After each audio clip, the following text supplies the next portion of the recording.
ఎన్నికల్లో ఇచ్చిన హామీలను నెరవేర్చే పనిలో నిమగ్నమైంది కాంగ్రెస్ సర్కార్. ఈ క్రమంలోనే 6 గ్యారంటీల్లో ఇప్పటికే 4 పథకాలను రేవంత్ సర్కార్ ప్రారంభించారు.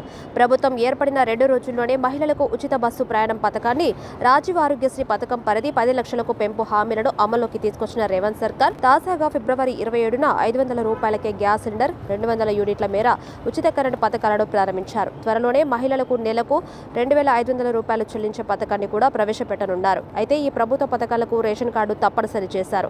అయితే కాంగ్రెస్ ప్రభుత్వం అమలు చేసే అన్ని పథకాలకు ఖచ్చితంగా ఉండాల్సిన అర్హత రేషన్ కార్డేనని ప్రతిసారి చెప్తున్నారు. కాగా రాష్ట్రంలో చాలా ఏళ్లుగా కొత్త రేషన్ కార్డు పంపిణీ చేయకపోవడంతో ఎప్పుడెప్పుడు ఇస్తారా అని ప్రజలు ఎదురు చూస్తున్నారు. అయితే ఇటీవల నిర్వహించిన ప్రజాపాలనలో కూడా కొత్త రేషన్ కార్డుల గురించి పెద్ద ఎత్తున దరఖాస్తులు చేస్తున్నట్టు ప్రభుత్వం గుర్తించింది. దీంతో కొత్త రేషన్ కార్డుల పంపిణీకి సంబంధించి మార్గదర్శకాలను సిద్ధం చేయాలని అధికారులకు సీఎం రేవంత్ రెడ్డి ఆదేశాలు కూడా జారీ చేశారు. అయితే ఇదే విషయంపై రెవెన్యూ శాఖ మంత్రి పొంగులేటి శ్రీనివాసరెడ్డి స్పందించారు. ఎన్ని కళ్ళ ముందు ఇచ్చిన హామీల మేరకు 6 గ్యారంటీలను కాంగ్రెస్ ప్రభుత్వం క్రమంగా అమలు చేస్తున్నట్టు మంత్రి పొంగులేటి శ్రీనివాసరెడ్డి తెలిపారు. ఎంత కష్టం వచ్చినా ఇచ్చిన హామీలను అమలు చేస్తామని మంత్రి స్పష్టం చేశారు. 6 గ్యారంటీలతో పాటు ఇతర హామీలను కూడా నెరవేరుస్తామని చెప్పుకొచ్చిన పొంగులేటి కొత్త రేషన్ కార్డుల పంపిణీపై కూడా స్పందిస్తూ కీలక ప్రకటన చేశారు. ఖమ్మం జిల్లాలోని తిరుమలాయపాలెం మండలం మాదిరిపురంలో ట్రైబల్ వెల్ఫేర్ రెసిడెన్షియల్ పాఠశాల భవనం శంకుస్థాపన కార్యక్రమంలో పాల్గొన్నారు పొంగులేటి. మహమ్మదాపురంలో 5 కోట్ల రూపాయలతో నిర్మించనున్న గిరిజన మోడల్ రెసిడెన్షియల్ పాఠశాల, వెంకటగిరిలో 2 కోట్ల 65 లక్షలతో నిర్మించనున్న గ్రీన్ ఫీల్డ్ మినీ స్టేడియం పనులకు శంకుస్థాపన చేశారు. 6 గ్యారంటీల్లో ఇప్పటికే 4 పథకాలను ప్రారంభించినట్టు చెప్పుకొచ్చారు. ఇందిరమ్మ రాజ్యంలో మాట ఇస్తే ఎంత కష్టమైనా నెరవేరుస్తామన్నారు. అర్హులైన వారందరికీ అన్ని పథకాలు వర్తింపచేస్తామని స్పష్టం చేశారు. మరోవైపు ధరణి పోర్టల్ ద్వారా వచ్చిన 2,45,000 అప్లికేషన్లను పరిష్కరిస్తామన్నారు. ఈ క్రమంలోనే కొత్త రేషన్ కార్డులను కూడా త్వరలోనే ఇస్తామని మంత్రి పొంగులేటి చెప్పుకొచ్చారు. ఈ నేపథ్యంలో త్వరలోనే అర్హులైన వారికి కొత్త రేషన్ కార్డులు ఇస్తామని స్పష్టం చేశారు. పదవులు, అధికారం శాశ్వతం కాదని, చేసిన పనులే చరిత్రను నిలిచిపోతాయని చెప్పారు. గత ప్రభుత్వం రేషన్ కార్డులు ఇవ్వలేదన్న పొంగులేటి కాంగ్రెస్ హయాంలో ఏది ఏమైనా ఇచ్చిన హామీలను అమలు చేస్తామని చెప్పారు. ప్రభుత్వం ఎంత కష్టమైన హామీని నెరవేరుస్తుంది. ప్రజాపాలన కార్యక్రమంలో ఇచ్చిన దరఖాస్తుల్లో ఏవైనా పొరపాట్లు ఉంటే మళ్లీ దరఖాస్తు చేసుకోవచ్చు. అర్హులైన వారందరికీ 500 రూపాయలకే ఎల్పీజీ సిలిండర్ ఇస్తామని శ్రీనివాసరెడ్డి తెలిపారు. ధరణి పేరుతో గత ప్రభుత్వం వేలాది ఎకరాలను ఆక్రమించిందని ఆరోపించారు. అర్హులైన కుటుంబాలకు త్వరలోనే తెల్ల రేషన్ కార్డులు జారీ చేసేందుకు ప్రభుత్వం ప్రయత్నాలు చేస్తుంది. గత బీఆర్ఎస్ ప్రభుత్వంలో చాలా మంది పేదలకు రేషన్ కార్డులు అందక ఇబ్బందులు పడ్డారు. మునుగోడు, హుజరాబాద్ ఉప ఎన్నికల సమయంలో కేసీఆర్ కీలక ప్రకటన చేశారు. కానీ ఎన్నికల కోడ్, ఇతరత్ర సమస్యల వల్ల సాధ్యపడలేదని తప్పించుకున్నారని విమర్శించారు. ఈ క్రమంలో కొత్త రేషన్ కార్డుల పంపిణీపై మంత్రి పొంగులేటి కీలక అప్డేట్ ఇవ్వడంతో ప్రాధాన్యత సంతరించుకుంది. కాగా మరోపక్క రేషన్ కార్డుదారులు ఈకేవైసీ ప్రక్రియ కొనసాగుతుంది. రేషన్ కార్డుదారులు ఈకేవైసీ ప్రక్రియ పూర్తి చేసేందుకు ఈ రోజు చివరి తేదీ. బోగస్ రేషన్ కార్డుల ఏరివేత కోసం తెలంగాణ ప్రభుత్వం చాలా రోజుల క్రితం ఈకేవైసీ ప్రక్రియ చేపట్టిన విషయం తెలిసిందే. రేషన్ కార్డులో పేరున్న ప్రతి ఒక్క కుటుంబ సభ్యులు సమీప రేషన్ దుకాణానికి వెళ్లి ముద్రలు ఇచ్చి కేవైసీ ప్రక్రియ ఖచ్చితంగా పూర్తి చేయాలి. అలా చేసిన వారనే నిజమైన లబ్ధిదారులుగా ప్రభుత్వం గుర్తిస్తుంది. కేవైసీ గడువు మొదటగా జనవరి 31గా ప్రభుత్వం నిర్ణయించింది. అయితే అప్పటికి కేవైసీ పూర్తి చేయాల్సిన వారు చాలా మంది మిగిలి ఉండటంతో గడువును ఫిబ్రవరి 29 వరకు పొడిగించింది. దీంతో ఈ రోజు చివరి తేదీ కానుంది. కుటుంబ సభ్యులు మరణించినా కొంతమంది వారి పేర్లను రేషన్ కార్డు నుంచి తొలగించకుండా ప్రతి నెల రేషన్ తీసుకుంటున్నారు. అలాగే మరికొందరు పెళ్లి తర్వాత వేరే ప్రాంతాలు వెళ్లిన కుటుంబ సభ్యులు రేషన్ పొందుతున్నారు. ఈ నేపథ్యంలో అసలైన లబ్ధిదారులు ఎంతమంది ఉన్నారో ఖచ్చితమైన సంఖ్యను తెలుసుకునేందుకు కేంద్రం ఆదేశాల మేరకు గత బీఆర్ఎస్ ప్రభుత్వం ఈకేవైసీ ప్రారంభించింది. కాగా ఇప్పటికే రాష్ట్రంలో చాలా మంది కేవైసీ ప్రక్రియ పూర్తి చేశారు. ఇంకా కొద్ది మంది మాత్రమే మిగిలి ఉన్నట్లు తెలుస్తుంది. ప్రభుత్వం మరి ఈసారి గడువును పొడిగిస్తుందో లేదో తెలియాల్సి ఉంది. గడువు పొడిగింపుపై సర్కార్ నుంచి తమకు ఎలాంటి ఆదేశాలు రాలేదని రేషన్ డీలర్లు చెబుతున్నారు. కాబట్టి ఈకేవైసీ పూర్తి చేయని రేషన్ కార్డు లబ్ధిదారులు ఇంకా ఎవరైనా ఉంటే వెంటనే సమీప రేషన్ దుకాణానికి వెళ్లి దీన్ని పూర్తి చేసుకుంటే మంచిది. వేలి ముద్రలు ఇవ్వకపోతే లబ్ధిదారులకు రేషన్ అవసరం లేదని భావించి లేదా వారు లేరని భావించి రేషన్ కార్డు నుంచి పేర్లను తొలగించే అవకాశం ఉంటుంది. అయితే రేషన్ కార్డు ఈకేవైసీ ప్రక్రియ ఇలా చేసుకోవాలి. ఈకేవైసీ కోసం సమీప లేదా తెలంగాణ వ్యాప్తంగా ఏ రేషన్ దుకాణానికైనా వెళ్లవచ్చు. మీ రేషన్ కార్డు నంబర్ చెప్పి ఈపీఓఎస్ యంత్రం ద్వారా వేలి ముద్రలు ఇవ్వాలి. దీంతో మీ ఆధార్, రేషన్ కార్డు లింక్ అవుతుంది. ఈకేవైసీ పూర్తి చేసినట్లు రసీదు కూడా వస్తుంది. కుటుంబంలో ఎవరికి ఎప్పుడు వీలుంటే అప్పుడు వెళ్లి ఈకేవైసీ పూర్తి చేయవచ్చు. అందరూ ఒకేసారి వెళ్లాల్సిన అవసరం లేదు. మీరు రాష్ట్రంలో ఎక్కడా ఉన్నా సరే సమీపంలో రేషన్ దుకాణానికి వెళ్లి ఈకేవైసీ పూర్తి చేయవచ్చు. రాజకీయాల్లోకి వచ్చిన 11 నెలల్లోనే ఎంపీ అయ్యానని పొంగులేటి చెప్పుకొచ్చారు. పదవి ఉన్నా లేకపోయినా ప్రజలు తనను గుండెల్లో పెట్టుకుని చూసుకున్నారని తెలిపారు. ప్రజలందరి దీవెనలతో ఎమ్మెల్యేగా ఎన్నికయ్యారని, తాను మంత్రిగా ఉండటానికి కారణం పాలేరు ప్రజలు పెట్టిన భిక్షనని చెప్పుకొచ్చారు. పదవులు, అధికారం శాశ్వతం కాదని పొంగులేటి తెలిపారు. గత ప్రభుత్వంలో ప్రజలకు జరిగిన నష్టాన్ని సరిదిద్దే పనిలో ఉన్నామని, ప్రజలకు ఏ కష్టం వచ్చినా అండగా ఉంటానని మంత్రి పొంగులేటి శ్రీనివాసరెడ్డి హామీ ఇచ్చారు. జై కాంగ్రెస్, జై కాంగ్రెస్.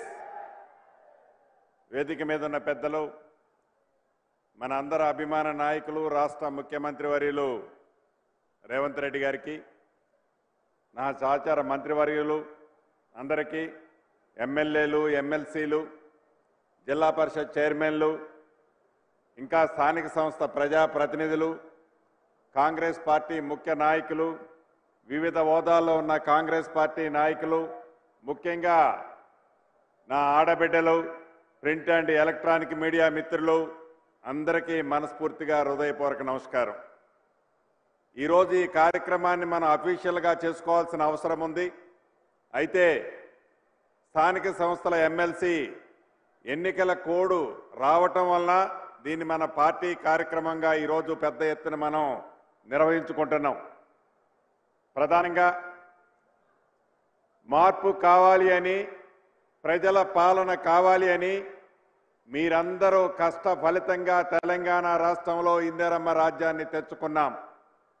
ఈ ఇందిరమ్మ రాజ్యం ఏర్పడిన తర్వాత ఆనాడు శ్రీమతి సోనియా గాంధీ గారి అభయ హస్తము ద్వారా 6 గ్యారెంటీలు ఏవైతే ఇచ్చారో, ఇందాక మిత్రులు చెప్పినట్లు ప్రభుత్వం ఏర్పడిన 48 గంటల లోపులోనే 2 కార్యక్రమాలు ఏర్పాటు చేసుకున్నాం. 75 రోజుల లోపులోనే మరొక 2 కార్యక్రమాలను ఈరోజు గౌరవ ముఖ్యమంత్రి గారి చేతుల మీదుగా లాంచింగ్ చేసుకున్నాం. ప్రజలకి అపోహలు ఏమీ లేవు, కానీ మొన్నటిదాకా పరిపాలించిన గులాబీ రంగ నాయకులకైతే అనేక అపోహలు ఉన్నాయి. ఆ అపోహలన్నిటికీ ఇందాక డిప్యూటీ సీఎం గారు, ఉత్తమ్ కుమార్ రెడ్డి గారు, ముఖ్యమంత్రి గారు క్లారిఫై చేశారు. ఏదైతే ప్రజలకు ఇచ్చిన మాట అభయహస్తంలోని 6 అంశాలతో పాటుగా చెప్పని అనేక అంశాలని ఈ కాంగ్రెస్ పార్టీ ఇందిరమ్మ రాజ్యంలో రేవంత్ రెడ్డి గారి నాయకత్వంలో చిత్తశుద్ధితో ప్రజలకు అందించాలన్నదే ఈ ప్రభుత్వం యొక్క లక్ష్యం. మొన్న అసెంబ్లీ సాక్షిగా మీరు చూశారు.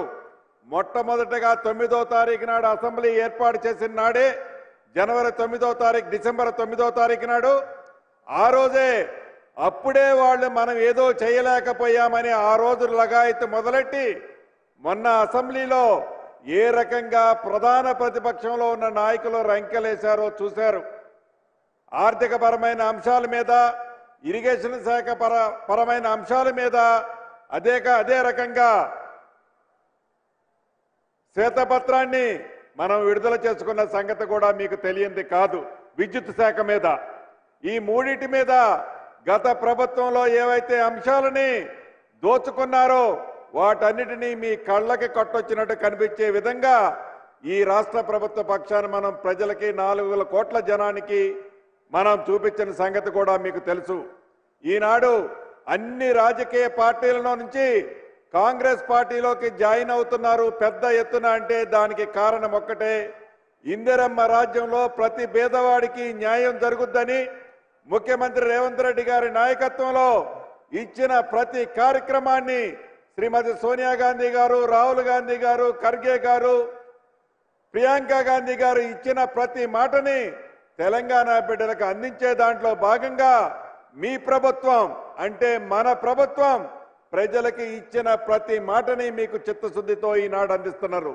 ఈ జాయినింగ్లో భాగంగానే మొన్న అక్క సునీతా మహేందర్ రెడ్డి అక్క, వారి కొడుకు పెద్ద ఎత్తున కాంగ్రెస్ పార్టీలో జాయిన్ అయ్యారు. వారిలాగా అనేక మంది ఈనాడు కాంగ్రెస్ పార్టీలో జాయిన్ కాబోతున్నారు.